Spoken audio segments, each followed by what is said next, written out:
আর মাত্র 1 মাস অপেক্ষা, তারপরেই গোটা দেশ জুড়ে হতে চলেছে হাই ভোল্টেজ লোকসভা ভোট।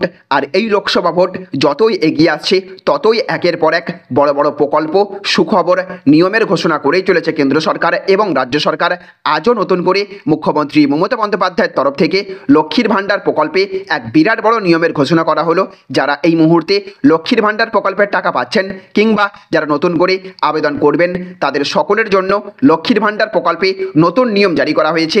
অন্যদিকে আবার প্রধানমন্ত্রী নরেন্দ্র মোদীর তরফ থেকে রান্নার গ্যাস নিয়ে দেওয়া হলো আরও একটি বিরাট বড় সুখবর। এবার আর এলপিজি সিলিন্ডার কেনার জন্য 1 টাকাও দিতে হবে না গ্রাহকদের। কোটি কোটি মানুষকে বিরাট বড় উপহার দিল মোদী সরকার ভোটের আগেই। শুধু তাই নয়, অপরদিকে আবার মুখ্যমন্ত্রী মমতা বন্দ্যোপাধ্যায় লোকসভা ভোটের আগেই রাজ্যের সমস্ত সরকারি কর্মীদের দিলেন বিরাট বড় সুখবর। উৎসব ভাতা এক ধাক্কায় 6000 টাকা বাড়িয়ে দিলেন মুখ্যমন্ত্রী মমতা বন্দ্যোপাধ্যায়। লোকসভা ভোটের মুখে মোদী মমতার এইসব ঘোষণা ভোট ব্যাংকে বিশাল প্রভাব ফেলতে চলেছে। শুধু তাই নয়, সঙ্গে সঙ্গে আবার ব্যাংকের বই, কেওয়াইসি এবং যারা এই মুহূর্তে লোন নিয়ে লোন শোধ করতে অসুবিধার মধ্যে পড়ছেন তাদের জন্যও মোদী সরকারের তরফ থেকে দেওয়া হলো 5টি বিরাট বড় সুবিধা। সাথে সাথে এই দিকে আবার রয়েছে সংশোধিত নাগরিকত্ব আইন নিয়ে পাকিস্তানের উদ্দেশ্যে আরও একটি বিরাট বড় আপডেট। স্বরাষ্ট্রমন্ত্রী অমিত শাহের তরফ থেকে কাশ্মীরে হিন্দুদের এবং মুসলিমদের নাগরিকত্ব নিয়ে বিরাট বড় আপডেট দিলেন স্বরাষ্ট্রমন্ত্রী।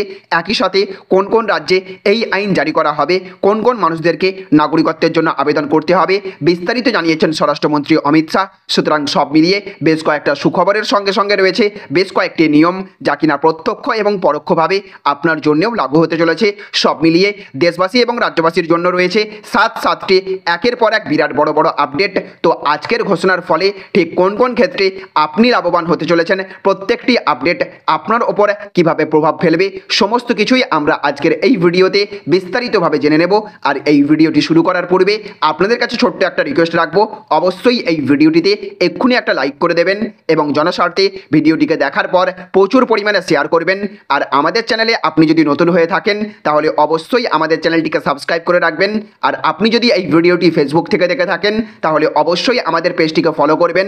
আর আপনি দেশের কোন রাজ্যের কোন জায়গা থেকে এই ভিডিওটি দেখছেন অবশ্যই আপনার এলাকার নাম কমেন্ট বক্সে লিখে জানিয়ে দেবেন। তো আমরা মূল খবরে যাবার পূর্বে আপনাদেরকে জানিয়ে দিই, এই মুহূর্তে যারা নতুন করে লক্ষ্মীর ভাণ্ডার প্রকল্পে আবেদন করবেন বা করার ইচ্ছা রয়েছে তাদেরকে অবশ্যই আজকালের মধ্যেই ভিডিওয় গিয়ে নতুন লক্ষ্মীর ভাণ্ডারের ফর্ম পূরণ করতে হবে।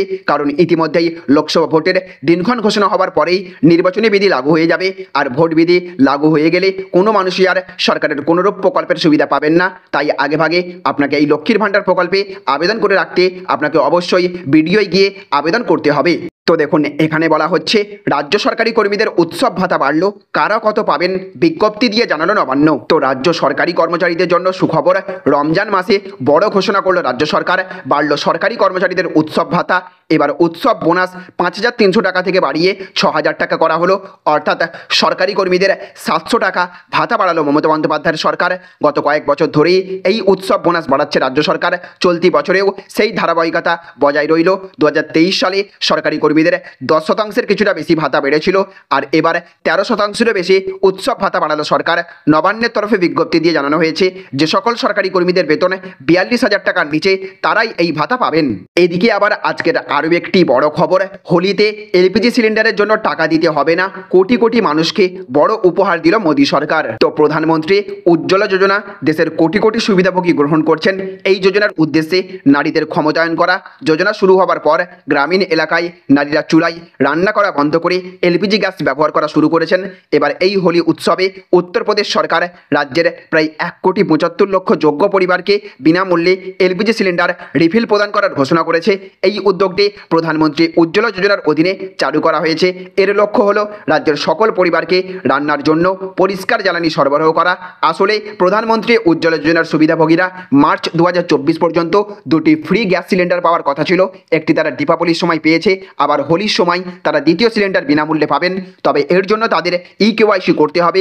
সুবিধাভোগীদের অবশ্যই তাদের আধার কার্ডের সাথে ব্যাঙ্ক অ্যাকাউন্ট লিঙ্ক করা এবং আধার নম্বরকে গ্যাস এজেন্সি থেকে বায়োমেট্রিক করা উচিত। 2016 সাল থেকে শুরু করা হয়েছে পিএম পিএম উজ্জ্বলা যোজনা, এতে যারা অন্তর্ভুক্ত রয়েছে তারা এবার অনেক কম দামে গ্যাস সিলিন্ডার কিনে নিতে পারবেন। সাধারণ সিলিন্ডারের দাম এখন 940 টাকা করে চলছে, তবে সরকার এই গ্যাস সিলিন্ডারের ওপর ভর্তুকিও দিচ্ছে। সরকার কিছুদিন আগে গ্যাস সিলিন্ডারের ওপর অতিরিক্ত 100 টাকা করে ভর্তুকি দিচ্ছে। অন্যদিকে ইতিমধ্যে 200 টাকা করে গ্যাস সিলিন্ডারের ওপর ভর্তুকি দিত সরকার। কিছু ক্ষেত্রে বর্তমানে গ্যাস সিলিন্ডার পিছু 300 টাকা করে ভর্তুকি পাওয়া যাচ্ছে। 940 টাকার গ্যাস সিলিন্ডারে আপনি যদি 300 টাকা ভর্তুকি পান, তাহলে গ্যাস সিলিন্ডার কিনতে আপনাকে খরচ করতে হবে 640 টাকা। এই উজ্জ্বলা প্রকল্পের সাথে যুক্ত রয়েছেন প্রায় 9.5 কোটি মানুষের সুবিধা পাবেন। এদিকে আবার আজকের আরও একটি বড় খবর, পিওকে ভারতের অংশ, ওখানকার হিন্দুরা আমাদের, মুসলিমরাও আমাদের, অমিত শাহের মন্তব্যে পাকিস্তানে ঝড়। তো রাম মন্দির সিএ এর পর এবার কেন্দ্রের নজরে পিওকে। ভোটের মুখে ফের একবার পিওকে প্রসঙ্গ তুলে বিরোধীদের কটাক্ষ শোনালেন স্বরাষ্ট্রমন্ত্রী অমিত শাহ। তিনি স্পষ্টই জানিয়ে দিয়েছেন পিওকে ভারতের একটি অংশ। তার কথাই, পিওকেতে বসবাসকারী হিন্দুরাও আমাদের এবং সেখানে বসবাসকারী মুসলিমরাও আমাদের। বিগত কয়েকদিন ধরেই সিএ নিয়ে সরগরম জাতীয় রাজনীতি। বিরোধীদের মতে এই আইন ধর্মীয় ভেদাভেদ বাড়াবে। বাংলার নেতৃত্ব এই আইনকে মোদী সরকারের ছলনা এবং প্রতারণা বলেও কটাক্ষ করেছেন। এই দিনে এইসব কটাক্ষেরই জবাব দিয়েছেন স্বরাষ্ট্রমন্ত্রী। স্পষ্ট কথা জানিয়ে দিয়েছেন, বিরোধী দল নাগরিকত্ব সংশোধনী আইন নিয়ে মুসলিম সম্প্রদায়কে বিভ্রান্ত করছে। গত শুক্রবার নয়াদিল্লিতে একটি সাক্ষাৎকারে হাজির হয়েছিলেন অমিত শাহ। সেই সাক্ষাৎকারেই সিএএ প্রসঙ্গে নানা প্রশ্নের উত্তর দিয়েছেন তিনি। স্বরাষ্ট্রমন্ত্রী বলেছেন, স্বাধীনতার সময় পাকিস্তানের জনসংখ্যার 23% হিন্দু ছিল। বর্তমানে সেখানে হিন্দু রয়েছে 2.7%। বাকিরা গেল কোথায়? তাদের সাথে কি ঘটেছে? তিনি প্রশ্ন তুলেছেন। বাংলাদেশের সংখ্যালঘুদের নিয়েও অমিত শাহ বলেছেন, বর্তমানে বাংলাদেশের হিন্দু সংখ্যা 10%-এরও কম। বাকিরা কোথায়? প্রতিবেশী দেশগুলিতে জোর জবরদস্তি, ধর্মান্তকরণের সংখ্যাও প্রচুর। এইসব দেশে সংখ্যালঘু নারীদের প্রতি অবিচার করা হয়, গোটা পরিবারের ওপর নির্যাতন করা হয়। তারা বাধ্য হয়ে ভারতে আশ্রয় নেয়। কেন আমরা তাদের নাগরিকত্ব দেব না? এদিকে আবার আজকের আরও একটি বড় খবর, বদলে গেল লোন শোধের নিয়ম। এবার ঋণ খেলাপিদের 5 সুবিধা দিয়ে দিল আরবিআই। তো বাড়ি গাড়ি করার জন্য বা কোনো অনুষ্ঠানের জন্য লোন নিয়েছেন কিন্তু সময়ে পরিশোধ করতে পারছেন না, ঋণ খেলাপ হয়ে যাচ্ছে, ব্যাংকের তরফে হুমকি দেওয়া হচ্ছে, দুর্ব্যবহার করছে, সীমা কি লঙ্ঘন করছে। সীমা লঙ্ঘন করার অধিকার নেই কোনো ব্যাংকেরই, জানিয়েছে আরবিআই। কিস্তি শোধ নিয়ে আর বল প্রয়োগ বা জবরদস্তি নয়। কিস্তি খেলাপিদের লোন শোধের জন্য 5টি সুবিধা এনেছে আরবিআই, যার ফলে ভয় চিন্তা দূর করে ঋণ শোধ করতে পারবেন ঋণগ্রস্তরা। দেখে নিন সেই 5 নিয়ম। প্রথম নিয়ম হচ্ছে নোটিশ পাঠানো। কোনো ব্যক্তি নির্দিষ্ট সময়ে ঋণ পরিশোধ করতে না পারলে সে অপরাধী হয়ে যায় না, তার অধিকার কেড়ে নেওয়া যায় না।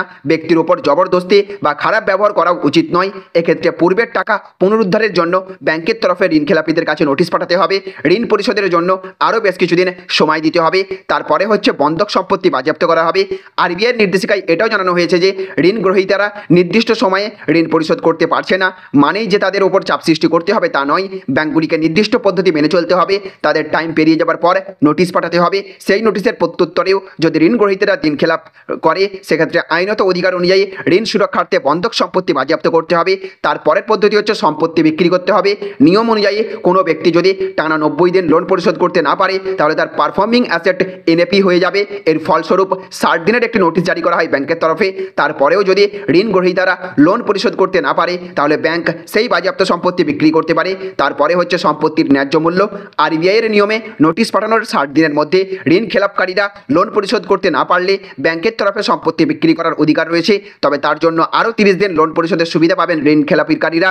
কারণ সম্পত্তি বিক্রির জন্য সম্পত্তির ন্যায্য মূল্য, নিলামের মূল্য, তারিখ, সময় উল্লেখ করে গণবিজ্ঞপ্তি জারি করতে হবে। মূলত ঋণ সুরক্ষার্থেই ঋণ খেলাপিদের সময় দেওয়া, নোটিশ পাঠানো, শেষ পর্যন্ত ঋণদাতাদের কাছে বন্ধক রাখা সম্পত্তি বাজেয়াপ্ত করার পদক্ষেপ নেয় সারফাইজে। উপরে উল্লেখিত অধিকারগুলি লঙ্ঘন করে যদি কোনো থার্ড পার্টি এজেন্ট ঋণ খেলাপিদের উপর চাপ সৃষ্টি করে, খারাপ ব্যবহার করে, তাহলে ঋণ গ্রহীতারা ব্যাংকে গিয়ে অভিযোগ করতে পারেন। তাতেও যদি না হয়, তাহলে ব্যাংকিং ন্যায়পালের কাছে এই বিষয়ে জানাতে পারেন। তবে ব্যাংকের তরফ থেকে ঋণ গ্রহীতাদের কাছ থেকে অধিকার কেড়ে নেওয়া উচিত নয়। তাদের উচিত সকাল 7টা থেকে সন্ধ্যে 7টার মধ্যে গ্রাহকদের বাড়ি গিয়ে তাদের সাথে দেখা করা, তাদেরকে বোঝানো। তো দেখুন আজকের আরও একটি বড় আপডেট, এবার অনলাইনে ছুটির দরখাস্ত সরকারি কর্মীদের জন্য বদলে গেল নিয়ম। তো বদলে গেল রাজ্য সরকারি কর্মীদের ছুটির আবেদন করার নিয়ম। ছুটির জন্য আর হাতে লেখা দরখাস্ত গ্রাহ্য হবে না, এবার অনলাইনেই করতে হবে ছুটির যাবতীয় আবেদন। এবং বলা হয়েছে যে অর্থ দপ্তরের জন্য এই নিয়ম চালু হয়েছে, পরে অন্যান্য দপ্তরেও এই নিয়ম বলবৎ করা হবে। এদিনই অর্থ দপ্তর এক বিজ্ঞপ্তিতে এই নয়া নিয়মের কথা জানিয়েছে। বিজ্ঞপ্তিতে বলা হয়েছে ক্যাজুয়াল লিভ হোক বা কম্পেনসেটরি ক্যাজুয়াল লিভ, ছুটির দরখাস্ত করতে হবে হিউম্যান রিসোর্স ম্যানেজমেন্ট সিস্টেম ব্যবহার করে। তো দেখুন আজকের অন্তিম আপডেট, কোনো গ্যারান্টি ছাড়াই 50,000 টাকা পর্যন্ত ঋণ দেবে সরকার। জেনে নিন এই সরকারি প্রকল্প। তো আপনিও কি লোন নেওয়ার কথা ভাবছেন? তাহলে আপনার জন্য রইল বড় খবর। বর্তমান সময়ে যে কোনো কাজ করতে গেলে প্রথম যে জিনিসটা দরকার সেটা হলো টাকা। এই প্রয়োজনীয়তা পূরণের জন্য প্রায় সুদে পরিমাণ ঋণ নেন। একই প্রয়োজনের জন্য কেন্দ্রীয় সরকার 2020 সালে একটি প্রকল্প চালু করেছিল, যা দোকানদার, ছোট ব্যবসায়ী এবং রাস্তার বিক্রেতাদের জন্য আশীর্বাদের সমান হয়ে উঠেছে। এই প্রকল্পের নাম স্বনিধি যোজনা। এর আওতায় কোনো ধরনের জামানত ছাড়াই খুব কম সুদে ঋণ পাওয়া যায়। জেনে নিন কিভাবে এই স্কিমের সুবিধা নেবেন। 2020 সালে যখন কোভিড মহামারীর কারণে লকডাউনে ক্ষুদ্র ব্যবসা করা লোকদের প্রভাবিত করেছে, তখন কেন্দ্রীয় সরকার PM street vendors self reliant fund scheme শুরু করেছে। আপনি যদি এই প্রকল্পের অধীনে ঋণ নিতে চান, তবে আপনাকে জামানত হিসেবে কিছু অঙ্গীকার করতে হবে না। এই প্রকল্পের আওতায় 1 বছরের জন্য 50,000 টাকা পর্যন্ত ঋণ পাওয়া যায়। এই ঋণের সুদও অনেক কম নেওয়া হয়। শহরাঞ্চলে বসবাসকারী রাস্তার বিক্রেতারা বা ছোট দোকানদাররা এই প্রকল্পের আওতায় ঋণ পেতে পারেন। তাহলে ফ্রেন্ডস, বুঝতে পারলেন, এই ছিল আজকের কয়েকটি গুরুত্বপূর্ণ আপডেট। এই ভিডিওটি আপনাদের যদি ভালো লেগে থাকে তাহলে অবশ্যই ভিডিওটিতে এক্ষুনি একটা লাইক করবেন এবং অবশ্যই ভিডিওটিকে রাজ্যের সমস্ত মানুষের কাছে শেয়ার করে সকলকে জানার সুযোগ করে দেবেন। ভালো থাকবেন, সুস্থ থাকবেন। Thank you friends, thank you for watching.